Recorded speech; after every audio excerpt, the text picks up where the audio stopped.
Mais c'est là, d'abord, on reprend donc le premier chapitre. Jusqu'à présent, on avait vu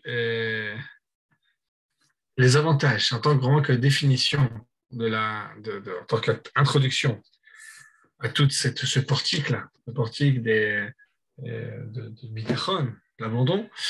Et il a dit quels sont les avantages à ça, qui doit être l'état de sérénité, de paix, de joie, que d'être quelqu'un qui vit avec ce bitachon-là, ce bitachon, cette confiance qu'il a dans Kadosh Baruch Hu.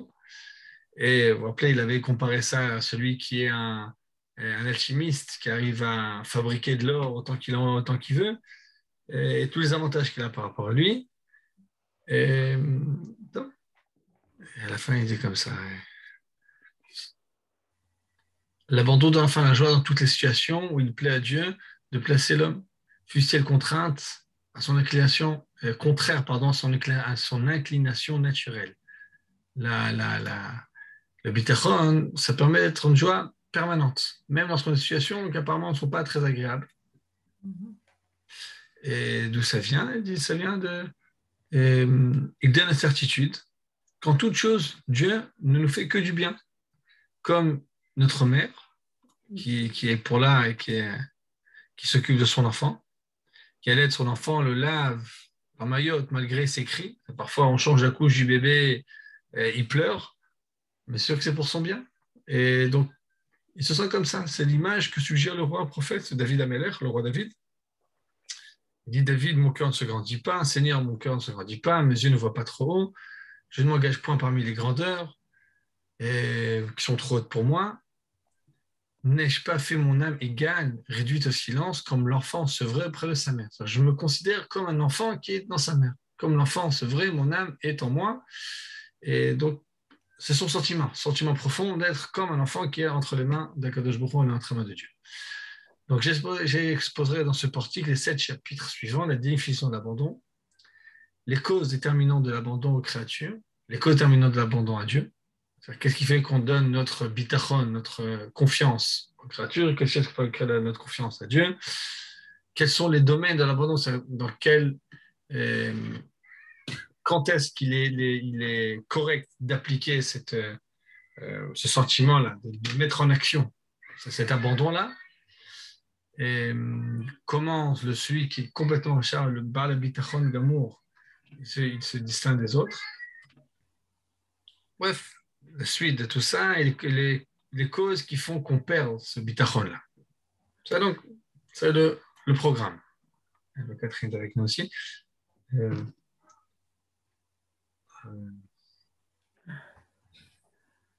mais où est-ce qu'on est là?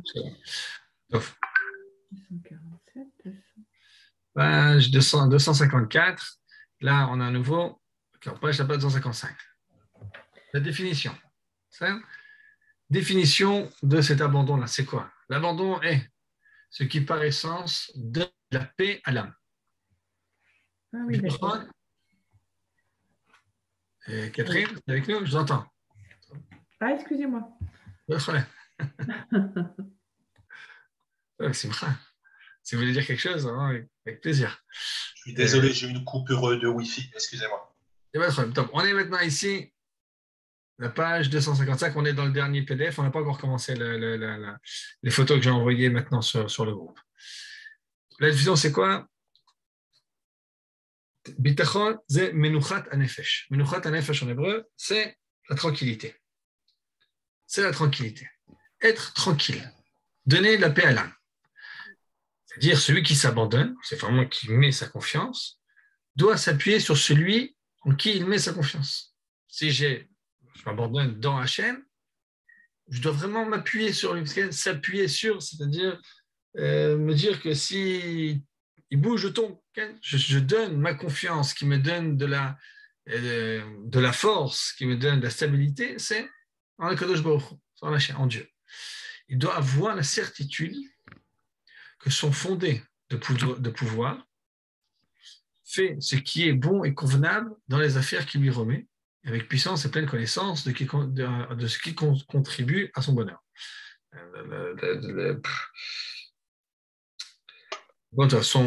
Il y a, en hébreu, il y a liftoach, c'est donner faire confiance à quelque chose, avoir une garantie. Il y a celui en qui j'ai mis ma confiance. Quelqu'un qui a, pour avoir cette tranquillité-là, c'est une certitude.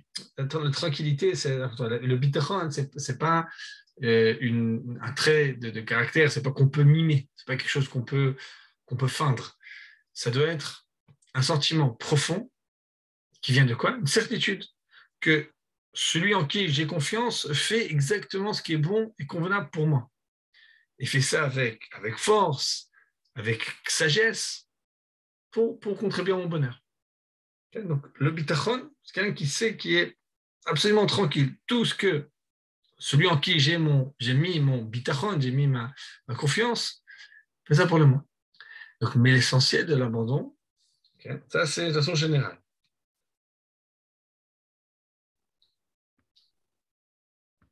Bon. L'essentiel, c'est de s'appuyer entièrement sur le fondé de pouvoir, qui est le fondement, celui sur qui j'ai mis, avec la conviction qu'il fera non seulement ce à quoi il est tenu, mais encore par sollicitude et générosité, ce dont il n'est pas obligé. Okay. Avoir confiance pour cette méthode d'habitachon-là. On va terminer, page 247. Ah. On me dit, ouais.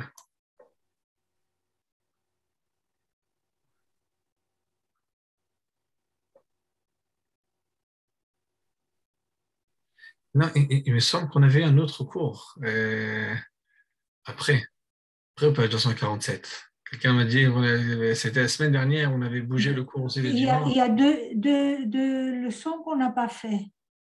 Non, la semaine dernière, on a eu, mais elle n'était pas. Ah, moi je n'étais pas parce que vous avez raté. Ouais, voilà, moi je me rappelle maintenant. Elle était mardi, et même mardi, je m'étais trompé d'heure, j'avais dit 6h, 6h30. Oui. Il y avait un bruit. C'est ma faute. Oui, il y avait un embrouille, oui. Voilà. On revient, on retourne il y a eu beaucoup de voyages la dernière semaine. Là, cette semaine, ça revient tranquille. Donc, voilà. Donc, on est là. L'essentiel de l'abandon, c'est de s'appuyer sur quelqu'un. Lorsque j'ai confiance à quelqu'un, c'est d'abord que j'ai confiance qu'il va faire ce qu'il s'est engagé à faire. Mais pour être encore plus tranquille, c'est que je sais qu'il va faire en plus ce qu'il n'est pas obligé de faire. Encore une fois, il va parler qu'on parle du bitachon par rapport à Dieu. Il y a ce qui s'engage. C'est dans le cas où moi je fais ce que j'ai à faire, alors Dieu aussi, en principe, fera ce qu'il s'est engagé de faire. Il s'est engagé de me faire vivre, ses serviteurs. Mais le problème, c'est que parfois, il est obligé de rien par rapport à moi. Et donc, le bitachon, il vient, cet abandon, il peut se faire parce que j'ai une confiance absolue que sa générosité, sa bonté va faire en sorte qu'il fera tout ce que j'ai besoin, tout ce qui est bon pour moi. Alors lorsqu'on fait confiance à quelqu'un dans les affaires ou bien dans notre vie de famille, on fait confiance que la personne en question va tenir ses engagements. Donc, il fera ce qu'il est obligé de faire. Le problème, c'est que quand on parle d'Akadosh Baruch Hu, lorsqu'on parle de Dieu, il ne doit absolument rien. Donc,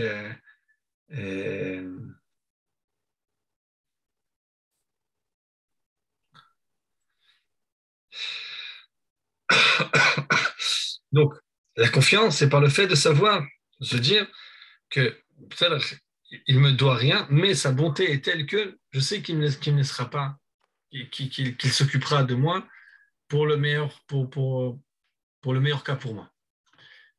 Donc, il faut non seulement ce quoi il est tenu, lorsqu'on parle de Dieu, il est tenu à rien, mais encore par sollicitude et générosité, ce dont il n'est pas obligé.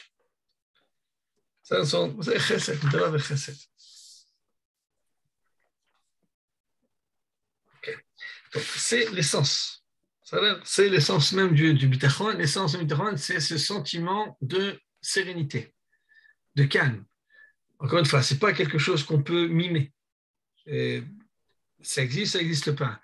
Et cette tranquillité-là, ça vient par une certitude. Ce n'est pas juste un travail intellectuel, ça vient par quelqu'un qui ressent. C'est un ressenti qu'on est absolument... que Dieu donc s'occupera de nous dans le meilleur des cas. Hein, il va détailler tout ça. D'où ça vient? Comment on peut arriver à cette certitude-là? C'est-à-dire, quelles sont les autres certitudes qu'on doit avoir pour pouvoir en arriver à ça. Et, oh, il André est avec nous. Ok.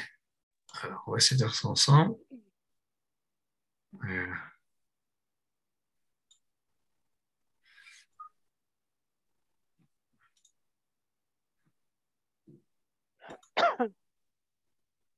ok. Vous voyez avec moi le chapitre 2 et les causes déterminantes de l'abandon des créatures aux créatures? Oui. Oui, Oui. oui, oui, nous le voyons. C'est dans le partage d'écran, ok? Mais c'est là. Ok. Cette cause, les causes, comment on en arrive là? Pour arriver à cette certitude-là, pour arriver à cette tranquillité-là, ça se détaille en sept parties. Cette cause font que l'homme s'abandonne aux créatures, généralement d'autres. Un homme connaît la tendresse et l'amitié que quelqu'un lui voue, et ayant pour lui de la tendresse, de la sympathie, de l'amour, alors il s'abandonne alors et son esprit se repose sur cet ami avec une entière confiance. Ah, regarde, pourquoi j'en suis pas là? C'est pas la bonne page. Pardon. Ça, c'est le deuxième chapitre. Si, c'est ça. Ok, d'accord. Ok. On voit comment il nous démontre ça. Ça se fait étape par étape. Première étape, il nous montre comment dire, ce qui est proche de nous. La notion de bitachon, telle qu'on le connaît. La notion de bitachon dans notre vie sociale. Après, il va... C'est un peu plus loin.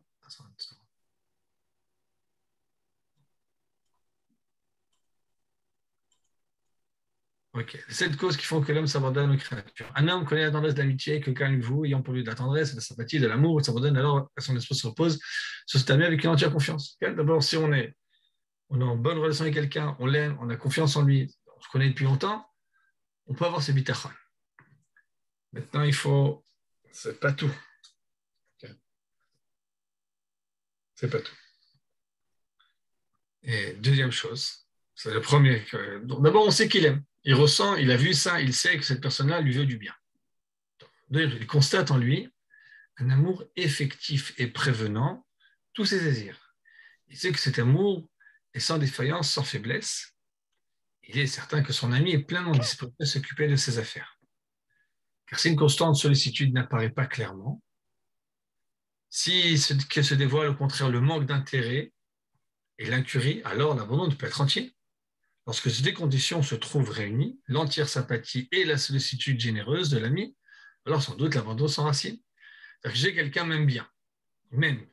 Maintenant, je ne sais pas seulement qu'il est bien, il est disposé à s'occuper de mes affaires, il est disposé à m'aider. C'est-à-dire qu'il y a il y a toujours plusieurs degrés dans l'amitié et dans l'amour. Il y a j'aime bien quelqu'un, mais bon, j'ai mes affaires à moi. J'aime bien quelqu'un et je lui veux du bien et j'ai le temps et je prends, pour moi, ça fait partie des choses qui sont importantes pour moi. C'est toujours euh, avoir le temps pour, c'est juste à quel point c'est important pour lui. Quand on dit à quelqu'un j'ai le temps de ceci, j'ai pas le temps de ça, ça veut dire simplement dans mon ordre euh, dans l'ordre des préférences, dans l'ordre de l'échelle des valeurs. On appelle ça en hébreu, Sulam Arachim. Je mets ça en dessous. C'est ça quand j'ai pas le temps que je. Si je vois que cette personne-là, non seulement elle-même, mais que pour elle, c'est important de s'occuper de mes affaires, de m'aider, alors je suis encore plus tranquille. Okay. C'est un amour sans défaillance. Okay. Il est effectif, c'est-à-dire qu'il se traduit par des actions. Il prévient tout ce que j'ai besoin. Et donc, c'est qu'il est sans défaillance, sans faiblesse. C'est-à-dire qu'il n'a pas d'autres. Parfois, quelqu'un, on l'aime bien, mais bon, on a d'autres choses à faire. Non, cette personne, et on l'aime, et il est pour nous, il est là pour nous.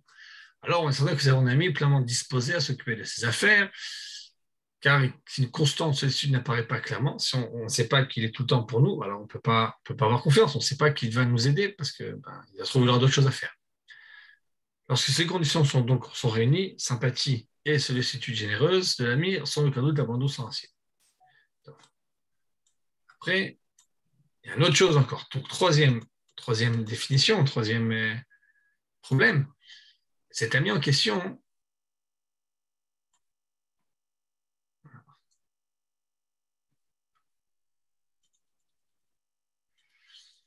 il doit être fort et invincible. C'est-à-dire, ça se trouve quelqu'un, il veut m'aider, mais s'il n'en a pas la capacité, je ne peux pas m'appuyer sur lui. Il doit être fort, invincible pour réaliser les désirs du tout abandonné. C'est-à-dire quelqu'un, il doit être tout puissant pour briser les obstacles. S'il se montre faible, c'est-à-dire il y a un manque dans ses capacités, alors l'abandon ne peut pas se faire. Hop, on passe à l'autre image. OK.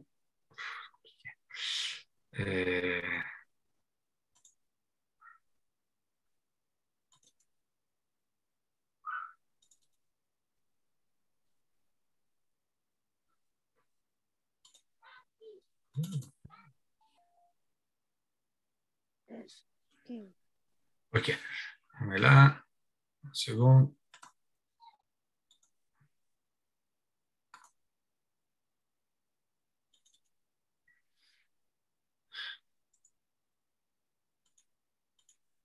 OK.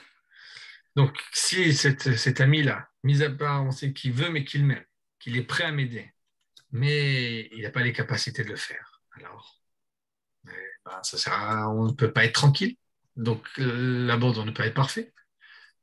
Malgré son amour, sa providence, il est incapable, impuissant. L'amour, la prévalence et la puissance, donc c'est trois vertus qui enracinent donc ce bitachon-là, cet abandon-là. Donc, troisième chose. Quatrième élément. L'ami doit connaître ce qui est le plus utile, tout abandonner. Ne pas ignorer la voie de son bonheur dans les choses cachées ou visibles, ni rien de ce qui peut améliorer son sort.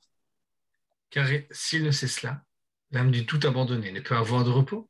La connaissance du bien, le pouvoir de l'accomplir, une préférence diligente, un grand amour, donc incline à l'abandon et le fortifie.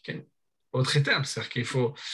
C'est-à-dire que c'est top, c'est vraiment, on voit comment il fait le détail des choses, il rentre vraiment dans le petit détail. Il faut quelqu'un qui m'aime, qui veuille m'aider, qui puisse le faire. Pouvoir le faire, c'est toujours par, il y a deux choses. Il y a d'abord avoir les capacités d'accomplir ce qui est bien pour moi, mais il y a des choses, il faut d'abord avoir la capacité de comprendre ce qui est bien pour moi. Et parfois des amis qui sont très forts, très puissants, mais qui ont pas, parce qu'ils captent pas ce qui se passe, alors ils font beaucoup de bêtises. Et, je suis désolé. Vous vous rappelez peut-être de Notre-Dame, le roman de Victor Hugo. Il y a un chapitre où ça s'appelle comme ça un ami bien qui est bienveillant, mais bien intentionné, mais qui fait des bêtises. C'est lorsque le, le géant là, de l'église, il repousse tous les gens qui étaient venus pour sauver Esmeralda. Et donc, il veut l'aider son ami et il ne se rend pas compte qu'en faisant ça, il fait que lui causer des torts. Donc, bref, parfois on peut avoir de super intentions, on peut être très fort, très puissant, mais on met cette puissance-là au mauvais endroit. Et donc, si on n'a pas confiance que cet ami en question qui veut nous aider, il sait exactement ce qu'il faut, donc il ne sait pas ce qui est utile, il ne peut pas ignorer de toute façon, je ne peux pas être tranquille qu'il va s'occuper de moi. La confiance. Et donc l'ami doit connaître ce qui est utile, optant de ne pas ignorer la voie de son bonheur dans les choses cachées ou visibles. Savoir ce qui est bien et caché et visible. Encore une fois, quelqu'un qui veut me faire du bien et qui va m'apporter un plat qui est pour moi, et il va m'acheter quelque chose à manger et pour moi, j'ai une allergie à ça. Ça risque d'être, encore une fois, d'être beaucoup plus nocif que bénéfique. Donc, il faut être tranquille. C'est exactement ce qu'il a besoin pour moi. Donc, pas la voie de son bonheur dans les choses cachées ou visibles, ni rien de ce qui peut améliorer son sort. Car s'il ne sait pas cela, l'âme du tout abandonné, celui qui veut être ce Baal Bitachon, qui veut être sabonné, il ne peut pas avoir de repos. Okay? La connaissance du bien. Donc, il refait tout le décompte. Connaissance du bien, le pouvoir de l'accomplir. Prévenance vigilante, d'être en action. Il y a un grand amour, ça incline l'abandon et fortifie. Étape d'après encore. L'ami doit être aussi l'unique gouverneur de la vie du tout abandonné, exercer On avance d'un cran. Je sais qu'il s'occupe de moi et je vais ressentir que cet ami-là, il fait absolument tout pour moi. Alors, il faut que ce soit aussi l'unique gouverneur de la vie du tout abandonné depuis sa conception, durant sa gestation, ses premiers mois, son enfance, son adolescence, sa maturité et sa vieillesse, jusqu'à la fin de sa carrière. Lorsque ces vertus apparaissent clairement, l'âme, celle de celui qui les possède, s'appuie sur lui. À cause des bienfaits sont abondants et des dons permanents dont il a comblé, par unicité irréductible.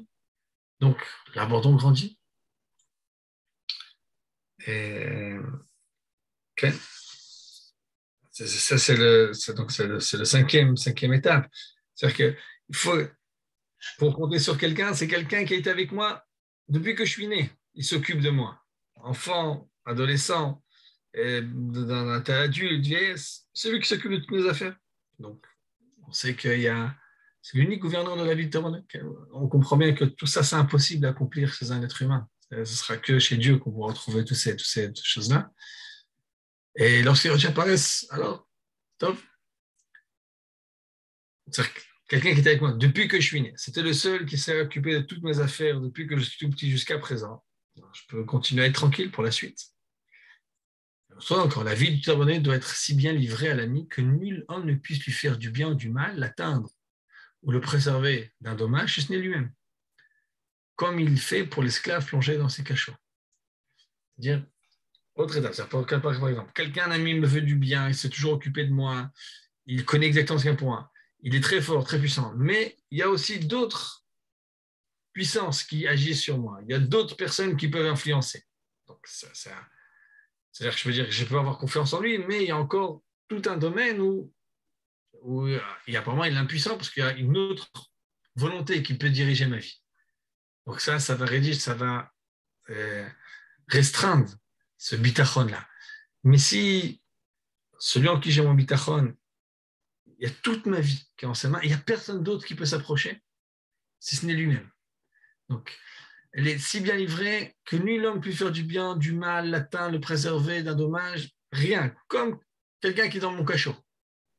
C'est moi qui m'occupe de lui, personne d'autre. Lorsque l'homme se trouve dans telle condition dans le domaine d'un maître, c'est la chose la plus convenable, sans besoin de lui. Donc, on peut savoir qu'à lui, parce qu'il n'y a personne qui peut entrer en conflit avec lui, en compétition avec lui. Enfin, ça c'est la dernière étape. Donc, c'est pas la dernière, c'est la sixième. L'ami doit être d'une générosité absolue. Ah, regarde, j'en ai fait 6, c'est la sixième déjà. L'unique gouverneur. Après, personne d'autre peut l'atteindre. C'est la sixième. La septième. L'ami doit être d'une générosité absolue. Un amour infini envers celui qui le mérite, comme envers celui qui ne le mérite pas. C'est donc. Hop, on passe à l'autre photo.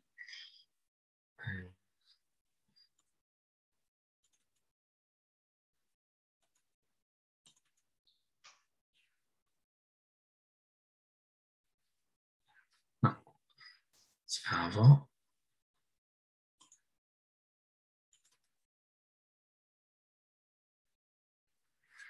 OK.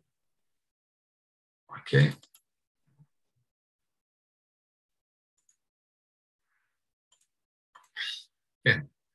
Donc, celui en qui j'ai cette toute confiance, les dons doivent être permanents, sa grâce sans rupture et sans fin. Okay. Donc, on refait comme ça. Cet ami-là, il-même, il a la toute puissance, il est prêt à m'aider, il a toute puissance il a la puissance pour accomplir, et c'est exactement ce qui est bien pour moi. Il n'y a personne d'autre qui peut le déranger, il s'est occupé de moi depuis que je suis tout petit, et c'est le seul qui est capable d'influencer ma destinée, et il a un amour sans borne, une générosité sans borne, qui fait que même lorsque je ne le mérite pas, je reçois ses bontés. Donc ces bontés sont permanentes, sa grâce est sans rupture, sans fin. Donc, quand c'est comme ça, l'être qui vous a toutes ces vertus réunies, les conditions déterminantes de l'abandon. C'est ça pour pouvoir arriver à l'abandon, ce bitachon. Celui qui sait qu'un tel ami existe doit obligatoirement mettre en lui son espérance et son âme, en pensée et en acte. Pour toutes les choses visibles et cachées, il doit se livrer à lui vouloir sa volonté, bien accueillir ses jugements et ses œuvres. Tov. Évidemment, son nom, cette vertu, elles n'appartiennent à aucune créature. Nous les trouvons toutes dans le Créateur qui soit exalté. Ces vertus-là n'exigent chez personne. C'est-à-dire qu'on a tous, bon, des gens qui nous aiment, s'il peut y avoir. Des gens qui sont sans arrêt pour nos affaires à nous, ça n'existe pas. Des gens qui savent exactement ce qui est bon pour nous, ça n'existe pas. Qui ont toute cette gloire, c'est-à-dire quasiment aucune de toutes ces étapes-là existe, si ce n'est la maman pour son bébé, même la maman pour son bébé. Des fois, elle ne sait pas exactement. Il y a d'autres forces qui peuvent intervenir. Et donc, tout ça se trouve quand même Kadosh Baruch Hu. Si on regarde bien, c'est-à-dire que donc ce bitachon-là qu'on doit mettre à Kadosh Baruch Hu, c'est après ce qu'on verra après. Donc, si on réfléchit à ces 7 conditions, elles ne se trouvent que dans le Créateur, que chez Dieu, et elles se trouvent chez Dieu. C'est-à-dire que c'est cette bonté, cette envie de nous faire du bien, cette sagesse de savoir qu'est-ce qui est bien pour nous, ce qui est bien, qui peut nous amener à notre véritable bonheur. Tout ça, c'est en Dieu. Dieu, c'est tout, ne faiblit point, qui résisterait impunément à sa toute-puissance. C'est-à-dire dans le sens, personne ne peut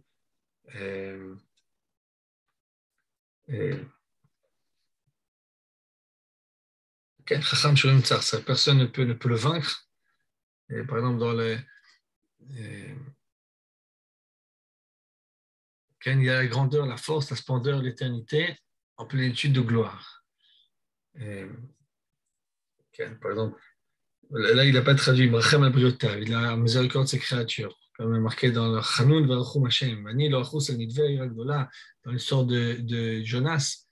Jonas, il n'est pas content que Dieu accepte la teshuva de la ville de Nineveh. Il pense que c'est une teshuva qui est extérieure. Donc il n'est pas content de ça. Il dit, ouais, que je fasse que je n'ai pas pitié de cette ville-là, de cette grandeur de ville-là. Excusez-moi. Je peux poser une question à propos du livre de Jonas? C'est lié à... Oui, c'est lié.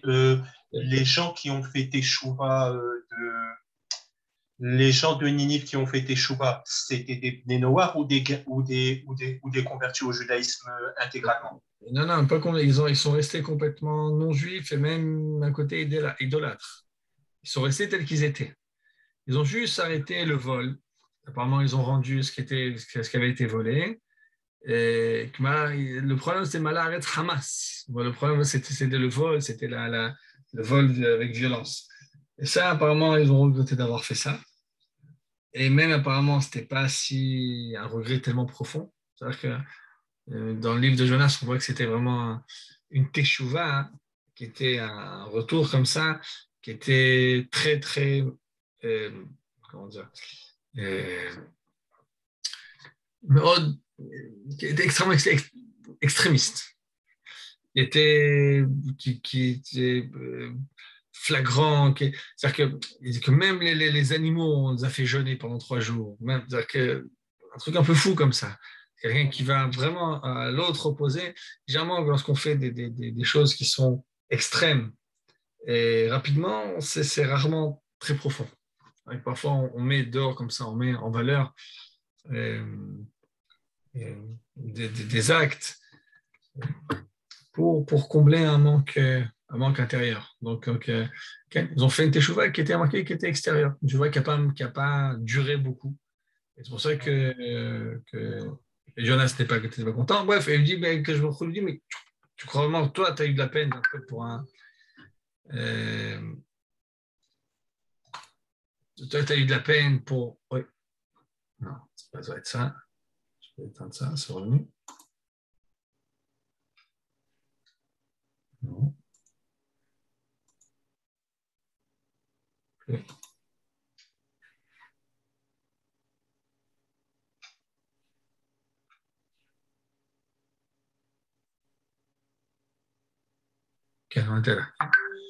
Bref, toi, tu as eu la peine pour une ville qui s'appelle pour ton petit cas. Moi, je n'aurais pas eu la peine pour Ninive, la grande ville. Donc, la Hamad, mais pour une ville même, même s'ils ne sont pas des grands tzadikim, et des grands justes.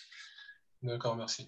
Donc, ça, donc Dieu, c'est tout, ne faiblit point, qui restera impunément toute sa puissance. Dans le sens, on a vu qu'il faut que la puissance en existe. Il a la grandeur, la force, la splendeur, l'éternité, en plénitude de gloire. Il est parmi nous comme un héros qui sauve. Il préserve la vie de l'homme depuis sa conception jusqu'à la fin de ses jours. Il est le Père, le Créateur, il forme, affermit. C'est en vérité, donc c'est à juste titre.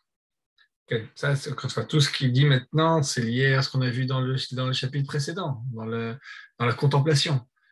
Tout ce qu'il fait pour l'homme. Cette machine qui s'appelle le corps humain, le système économique, qui fait qu'on a de quoi manger et qu'on a de quoi vivre. Ça, c'est des cadeaux qui ont été donnés de Dieu. Donc, il préserve la vie de l'homme depuis sa conception jusqu'à la fin de ses jours. Il est le Père, le Créateur, il forme, affermit. C'est en vérité, donc c'est à juste titre que le psalmiste chante. Sur toi, dès le ventre, j'ai toujours appui. Toi-même me tireras du sein maternel. Toi, tu t'occupes pas, donc, tu t'es occupé de moi. Hein. Une fois que ma mère ne peut plus s'occuper de moi. Il coule l'homme comme du lait et le caille comme du fromage. Ah. Ça, c'est un texte, je vois qu'il c'est des psukim. C'est un passouk dans Iov, dans Job. Il dit qu'il a créé l'homme il a fait comme s'il y avait du lait dans un moule, qui est caillé, qui est du fromage. Donc, c'est devenu la chair humaine qui est revêtue de peau, de chair, et le tisse de nerfs et d'os lui donne sa grâce en même temps que la vie. Bref, donc, l'homme, il a créé l'homme depuis avant même sa conception. Il s'occupe de lui jusqu'à sa mort. Les textes abondent qui montrent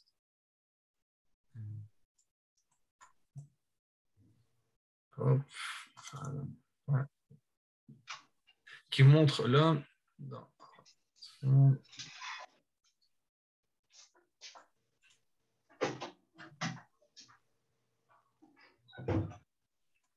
Ah, une seconde.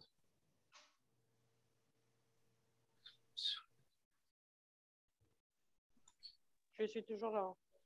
Je suis toujours à l'autre page. Une seconde. Hop.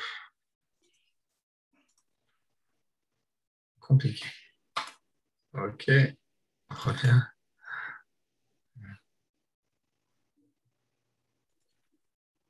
Non. Ouais. Fatigant.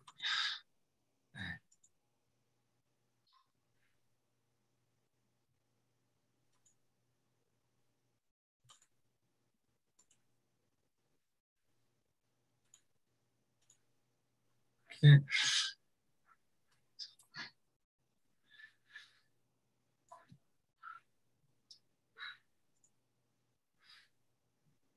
Seconde. Je deviens fou. Il y a une fenêtre qui me cache ce que je vois et que je vois que je la bouge et voilà.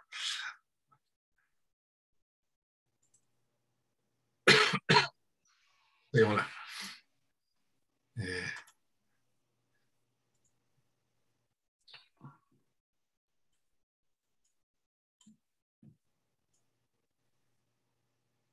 Ok. Tout ça, ça met l'homme dans la vérité de sa soumission au Seigneur. On ne retrouve pas le début de la phrase. Bon.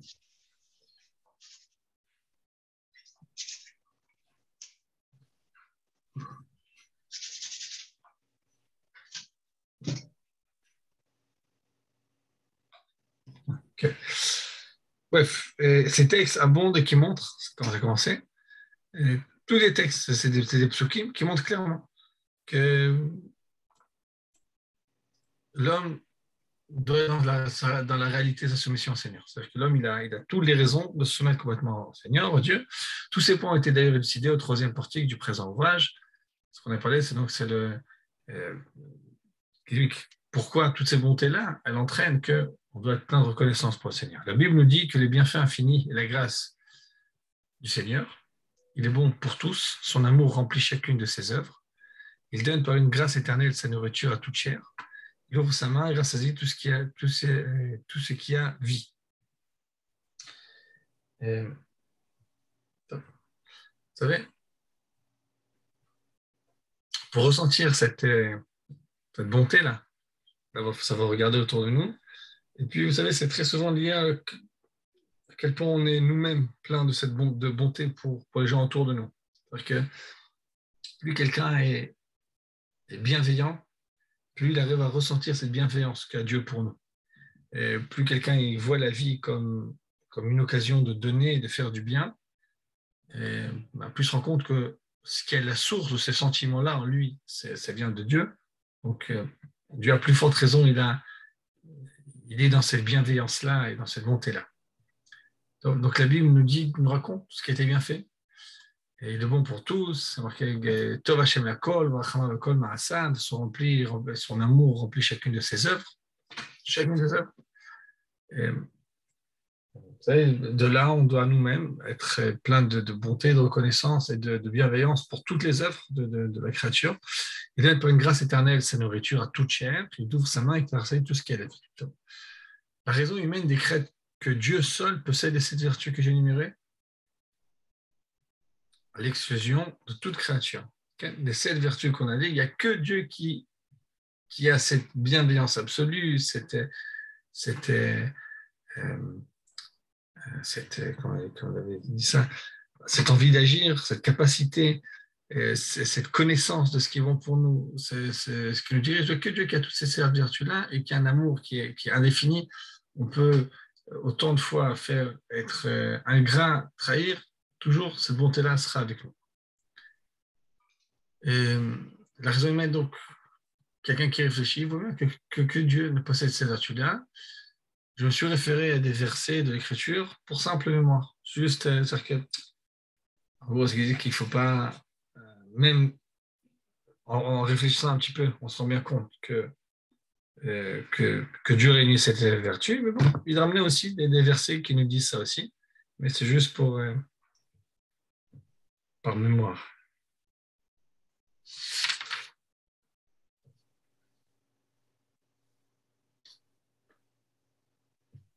Okay, c'est juste pour se souvenir. C'est des fois, on ne refait pas tout le calcul, on ne fait pas tout ce qu'on appelle le cheshbon, on ne fait pas tout. Au moins, ces versets-là sont clairs. C'est ça, c'est l'idée pour simplement. Lorsque ces idées apparaîtront clairement à l'homme, sa conviction de la réalité des grâces du Seigneur sera fort fortifiée. Il y a des idées qui doivent être claires. Des qui doivent être claires. Lorsque ces idées-là seront claires, pour nous, elles seront plus de plus ancrées, et donc, l'ancrée quoi? De la grâce de Kadosh Baruch Hu, de Dieu pour nous. Alors quelqu'un comme ça, il s'abandonnera à lui, il se livrera et se reposera en lui pour la conduite de sa vie. Il ne se mettra pas en doute, il ne remettra pas en doute son équité et ne s'irritera pas contre ce qu'il aura choisi pour lui. Malgré toute misère, toute souffrance, il proclamera le nom du Seigneur, tel David, élevant la coupe de salvation en invoquant encore le nom du Seigneur. Okay? Le bitachon, encore ça permet cette tranquillité, cette sérénité, aussi, et surtout lorsque les choses apparemment ne vont pas bien. Parce que, je dis souvent ça, des amis, des élèves, lorsque des choses sont un peu compliquées, ils disent, regarde, des choses qui sont entre nos mains, qu'on peut agir, qu'on ne peut pas agir. Alors, parfois, on fait des erreurs. Quand c'est nous qui devons décider de quelque chose, il y a des erreurs possibles. Des choses que tu n'as pas décidées toi-même, qui sont tombées du ciel. Ça peut être que bien, que pour le bien en tout cas. Et on entre de bonnes mains. Je me rappelle, j'avais dit, je vais raconter ça une fois. Et lorsque un frère qui était malade, il est très malade, mais il n'a pas survécu de cette maladie. Il a dû faire une grande opération. Avant cette opération, il a été voir plusieurs tzadikim. Il était voir un de mes maîtres aussi. Il a dit des choses toutes simples. Il a dit exactement ce qu'on avait dit ça. C'est des choses qui lui a fait du bien. Il dit, regarde, je ne peux pas te promettre que tu vas guérir. Je ne suis pas prophète. Mais la chose que je peux te dire, c'est qu'on est entre de bonnes mains. Tu es entre les meilleures mains du monde. Entre les mains de Kadosh Baruch Hu, ça peut être que pour le bien. S'abandonner, se livrera, se reposera en lui, c'est qu'on dit de sa vie, il ne mettra pas en doute son équité. C'est-à-dire qu'il se passera quelque chose de top. je n'arrive pas à comprendre pourquoi, mais apparemment c'est correct. On ne se mettra pas en colère, on ne se mettra pas parfois en révolte. Parce qu'encore une fois, lorsqu'on a cette certitude que celui qui décide de toutes ces décisions-là, il ne fait que pour mon bien. C'est-à-dire qu'on a cette confiance absolue que c'est pour notre bien.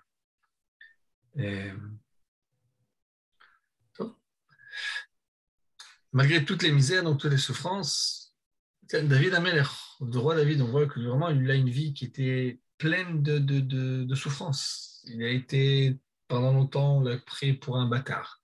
Après, il a été poursuivi par Shaoul, par l'autre roi, qui était son beau-père aussi. Après, une fois qu'il est devenu roi, un de ses enfants a essayé de faire un coup d'État et essayer de poursuivre, le mettre à mort. Toute sa vie, il a été poursuivi, il a eu ce qu'on appelle des issours et des souffrances. Malgré ça, il dit tous les jours, je remercie ton nom, je le célèbre. Okay? David, on voit que malgré tout ce qu'il a vu, tous les jours, il était plein de louanges pour Hachem. Il avait cette certitude absolue que tout ce qui se passe pour lui, c'est pour le bien. Il est entre de bonnes mains. On est entre de mains bienveillantes. On est dans un monde bienveillant. Celui qui fait vivre ce monde-là est plein de bienveillance. Et il y a aussi une autre histoire avec David. Avec David, il y a un passage où il était en chemin, okay, et puis quelqu'un qui est venu le voir et qui s'est mis à l'insulter devant ses troupes. Il avait avec lui autour de lui des généraux d'armée. Ces généraux qui disent c'est qui celui-là? On va s'occuper de lui. Pourquoi il manque de respect au roi? Et David dit non, laisse-les tranquille. Hachem Amar lo Kalel. C'est Dieu qui lui a dit de m'insulter. Apparemment, c'est ce que je devais entendre en ce moment. Et voilà. David est sans arrêt dans ce lien avec Kadosh Baruch Hu. Encore une fois, avec cette certitude que tout ce qu'il fait, c'est pour son bien. Donc, tous les jours, il lève ce qu'on appelle Kos Yeshuot, la coupe de salvation. Je ne sais pas comment on peut traduire ça, mais et invoquant encore le nom de Dieu. Shem Hashem Kre Kishem, Kos Yeshuot Esav, Shem Hashem Kra, et la Martza Vegon Emtsav, Shem Hashem Kra. La suite du passouk, c'est même si je trouve des misères et de la douleur, je proclame encore, j'invoque encore le nom du Seigneur. Donc, on va s'arrêter ici. C'est-à-dire l'idée si on comprend bien, l'idée de Bitachon, on dit c'est cette certitude-là. Pour avoir cette certitude-là, il faut avoir confiance de tout ce qu'il a été dit maintenant. Et cette bienveillance, cette capacité. On est entre les mains de Kadosh Baruch Hu, rien d'autre ne peut nous atteindre, rien d'autre ne peut décider de notre destinée, et que tout ce qui se passe, c'est pour le bien. Et c'est pour notre bien, c'est par amour pour l'écriture, c'est par amour pour moi aussi. Et donc ça donne ce nachat. Maintenant, il va dire cette tranquillité-là, il va expliquer que ça ne veut pas forcément dire que ça doit nous plonger dans la torpeur, nous plonger dans la paresse et dans l'inactivité. Mais tout ce qu'on fait, qu'on fera, on gardera avec nous cette sérénité-là. Et moi, je peux vous dire que c'est un cadeau, quelqu'un qui arrive vraiment à vivre dans cette sérénité-là. Je me souhaite aussi. Parfois, on peut en parler, mais c'est pas. Lorsque d'un coup, il y a des choses qui ne sont pas comme c'est prévu, quand d'un coup, hop, il y a les fins du mois, on voit que en Israël, on vit dans le minus. C'est-à-dire qu'il y a un découvert autorisé. En France, il n'y a pas trop ça. Enfin, on est tous dans le découvert. Et puis d'un coup, on voit que, qu'il y a des dépenses qu'on n'a pas calculées, qu'on ne peut pas calculer. Il faut savoir relâcher. On va trouver une solution, va se trouver. Ça. Et on est entre de bonnes mains. Voilà, Tov. Je dois m'arrêter ici.